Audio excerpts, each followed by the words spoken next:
I'm Ed Meyen, Professor Emeritus at the University of Kansas.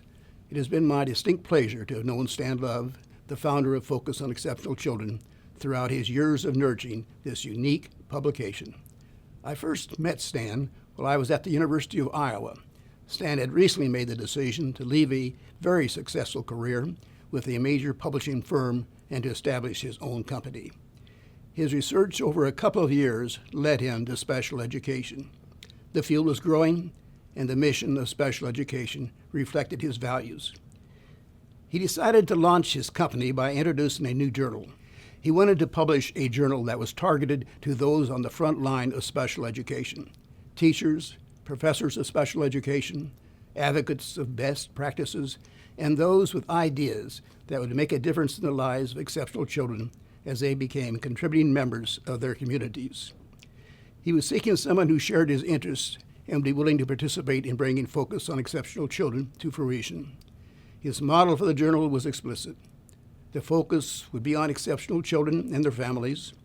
The journal would be in an informal, user-friendly format, and the costs would be kept low.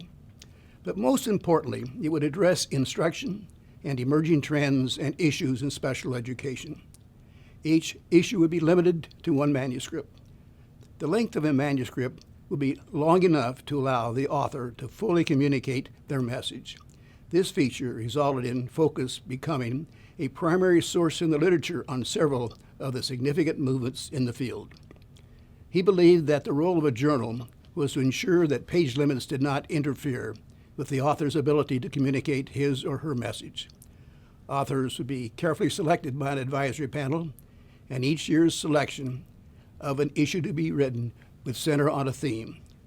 His goal for the advisory panel was to select authors who were well-established professionals and individuals early in their careers who would become the leaders in the profession. Periodically, the most popular issues would be consolidated into a book. Richard Whalen from the University of Kansas and Glenn Ferguson from Georgia State University soon joined the advisory group. Over the years, the advisory group was comprised of individuals from a wide array of universities and specialties within the field.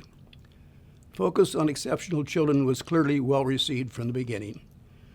Most importantly, he personally visited campuses, becoming acquainted with young faculty members and sustaining relationships with Focus on Exceptional Children authors. He became known not only as a strong advocate for educators of exceptional children, but also as a person of exceptional character. The sustainability of Focus over 4 decades was tied to his clear commitment to the field and keeping the journal focused on the mission that was so important to him. It was also greatly influenced by Stan as a person, becoming engaged in the profession. From a personal perspective, our friendship spanned 50 years. It was a unique relationship.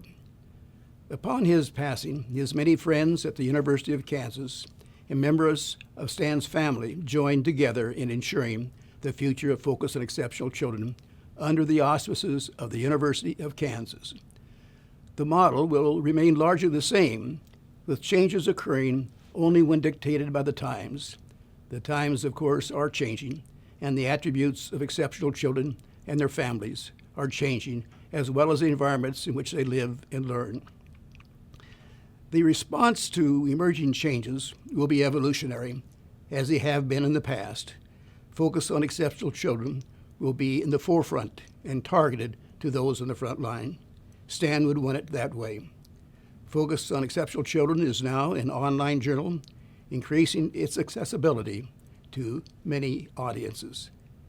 Stan's legacy continues. We are all proud to be part of furthering his values and aspirations for the children and families we collectively serve.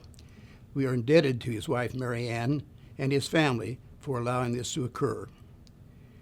We welcome the contributions many of you will make to the knowledge base of the future as authors of forthcoming issues of Focus on Exceptional Children. We are pleased to begin this era of Focus on Exceptional Children with a manuscript entitled The Future of Disability, The Evolution of the Concept and Experience by Philip Ferguson, Chapman Universities. Times are changing.